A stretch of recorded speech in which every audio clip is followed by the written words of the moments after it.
Recording. Hello, and welcome to CTR Cyber 5. 5 tips in 5 minutes for cybersecurity internal controls. My name is Jenny Hederman. I'm your host today. I'm Risk Counsel with the Massachusetts Office of the Comptroller.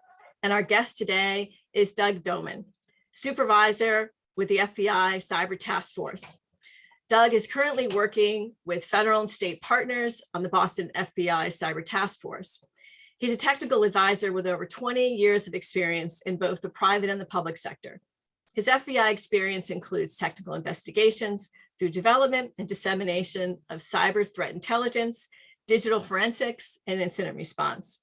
He also has an MS in cybersecurity, governance, and policy. Our topic today is 5 tips for managing a robust cybersecurity program. And we'll jump right into cyber tip number 1. Welcome, Doug. Thanks, Jenny.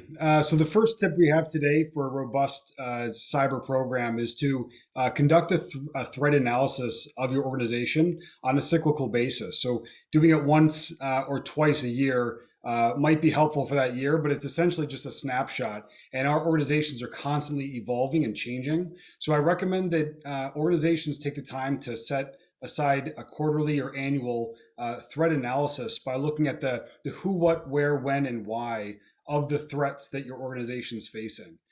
Conducting a risk assessment from those threats might be a next step, but you really want to see where your attack surface, what it looks like from the outside, and understanding things like what RDP accounts are active, knowing that the threat of taking over those RDP accounts is very prolific right now within the ransomware environment.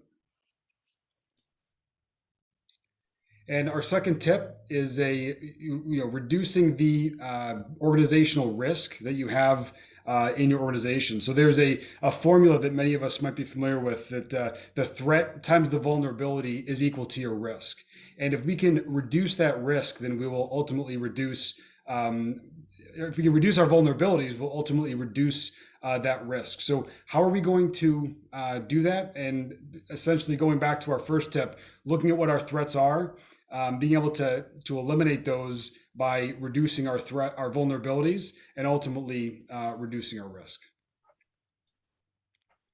So the third tip is to improve the prioritization of our IT defenses. So we have what are known as detective controls and preventative controls that we use to try to combat or mitigate some of those threats.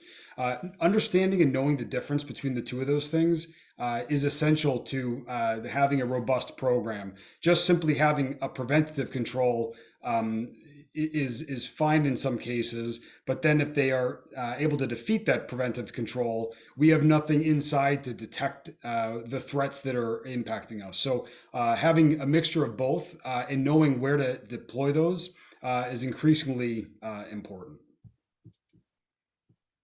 The fourth is close to my own heart because it's about information sharing and understanding what your knowledge base is. At the FBI, we conduct criminal investigations on cyber actors who are conducting criminal acts and causing behavior that impacts victims here at our organizations. We want to do our best to seek justice for those victims by holding those actors accountable.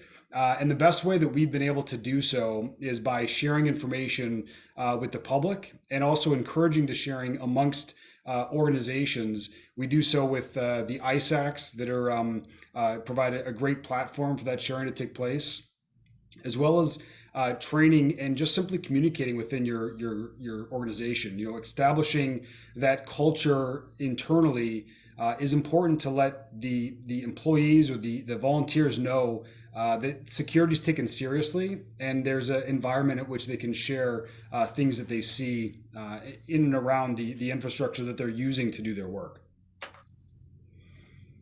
And then lastly, a budget, a line item in your annual budget for security and specifically cybersecurity is increasingly important. I think leaders today know everyone can be impacted by a cyber threat. It's not just the large organizations or those that have a lot of revenue or deal with money on a daily basis. Nowadays, they'll use any kind of access to an organization to leverage either a social engineering attack or another type of a targeting of another victim in their attack life cycle. So what we as security professionals need to understand is how do we showcase this, what we're offering, what our services for security are. And so knowing how to measure our program year to year or even quarter by quarter is extremely important. And justifying that budget that we're getting annually to hire good people, to train our people, and to understand what equipment we need to purchase, what we need to build, and then where to put everything is a great way, is a huge need right now, and understanding how to showcase that and advertise that and push those numbers up to our executives is extremely important. Great. Thank you so much, Doug Domin from the FBI Cyber Task Force. Your advice is always so helpful to the Commonwealth in making us more cyber aware and secure. For more information on cybersecurity internal controls and CTR Cyber 5, check out our CTR Cyber Center at macomptroller.org. Thank you so much for watching, and we'll see you again on CTR Cyber 5.